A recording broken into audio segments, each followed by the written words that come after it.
Bagaimana ciri-ciri orang yang bertakwa supaya kita sampai ke derajat orang yang bertakwa? Allah sampaikan masa ila maghfiratin min rabbikum wa jannatin arduha samawati wal ard. Kata Allah Subhanahu wa taala, hendaklah kalian bersegera minta ampun kepada Allah Subhanahu wa taala yang disediakan oleh Allah surga yang mengalir sungai-sungai di bawahnya, uiddat lil muttaqin. Surga yang diciptakan oleh Allah adalah untuk orang-orang yang bertakwa. Siapa orang-orang yang bertakwa yang disebut oleh Allah Subhanahu wa taala? Allazina yunfiquna fis sarra'i wad dharra. Yang pertama adalah orang yang berinfak dalam keadaan lapang maupun dalam keadaan sempit. Dalam keadaan lapang kita berinfak mengeluarkan rezeki kita kepada Allah Subhanahu wa taala. Dalam keadaan sempit pun kita mengeluarkan infak kita untuk menyumbang kepada masjid kita ini. Ini ciri-ciri orang yang bertakwa. Kemudian yang kedua, wal kaziminal ghaiza. Ciri orang yang bertakwa yang kedua adalah bagaimana dia menahan amarahnya. Kita manusia biasa, punya emosi, punya amarah. Akan tetapi orang yang bertakwa adalah wal kaziminal ghaiza, menahan amarah. Kenapa Qabil bisa membunuh saudara kandungnya si Habil? Karena dia tidak memiliki sifat takwa, jika dia emosi, marah, membunuh saudara kandungnya. Kenapa? Karena tidak ada sifat takwa dalam dirinya. Begitupun kita kaum muslimin wal muslimat sedang salat ini dimuliakan Allah Subhanahu wa taala. Jikalau kita dalam keluarga tidak bisa menahan amarah, jika kita dalam keluarga tidak bisa menahan emosi, maka bisa dipastikan kita akan cocok dalam keluarga kita, dalam kehidupan sehari-hari.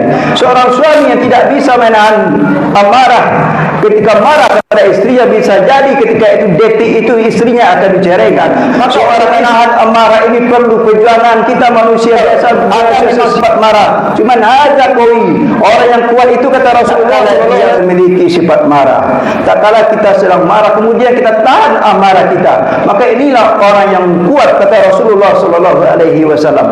Hadirin kaum muslimin sedang salat Id dimuliakan Allah Subhanahu wa taala.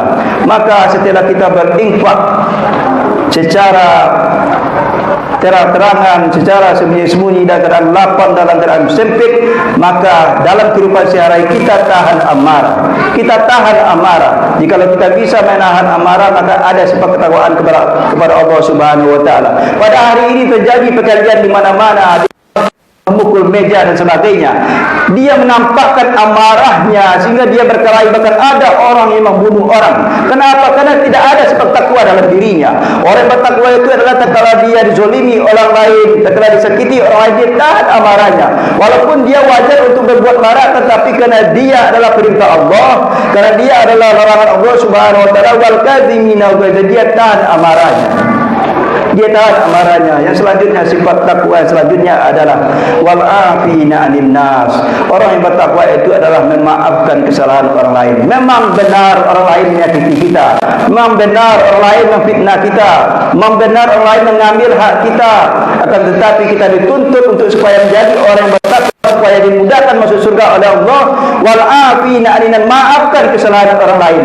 Jangan sampai khatib sendiri mendengar ada ucapan orang yang sudah tua, umurnya 50 tahun lebih, mengatakan saya tidak akan memaafkannya walaupun sampai mati, sampai hari kiamat.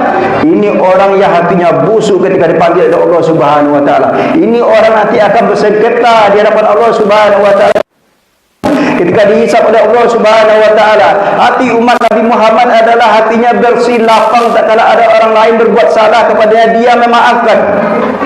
Dia memaafkan. Ini ciri orang bertakwa. Maka jika pada hari ini ada terbesit dalam hati kita, barangkali kita pernah disakiti, pernah dizolimi, pernah difitnah, atau diambil hak kita oleh orang lain, kemudian terbesit dalam hati kita, saya tidak akan memaafkannya walaupun ajal saya menjemput. Maka oleh kerana itu, jika itu sudah terucap oleh lidah kita walaupun dalam hati kita, tariklah kata-kata tersebut. Tariklah kata-kata tersebut. Kita hidup di dunia ini hanya sementara. Hidup di dunia ini hanya sementara. Jangan sampai kita hidup selama-lamanya, nanti di akhirat membuat dendam yang kita bawa ini membuat kita susah untuk menghadap kepada Allah Subhanahu wa taala.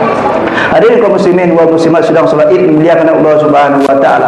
Kemudian tak kala amarah kita tahan, kemudian kita maafkan kesalahan orang lain. Bukti, kata ulama dalam menafsirkan ayat ini, bukti kita memaafkan kesalahan orang lain adalah wallahu yuhibbul muslimin. Kita harus berbuat baik kepadanya. Bukti kita telah memaafkan tetangga kita, orang kampung kita, kita harus memberi hadiah kepadanya. Jika kita belum memberi hadiah kepadanya, menandakan kita belum memaafkannya secara penuh, secara full. Kita hanya memaafkan barangkali hanya sekadar di lisan saja. Bukti kita telah memaafkan saudara kita, kita berbuat baik kepadanya.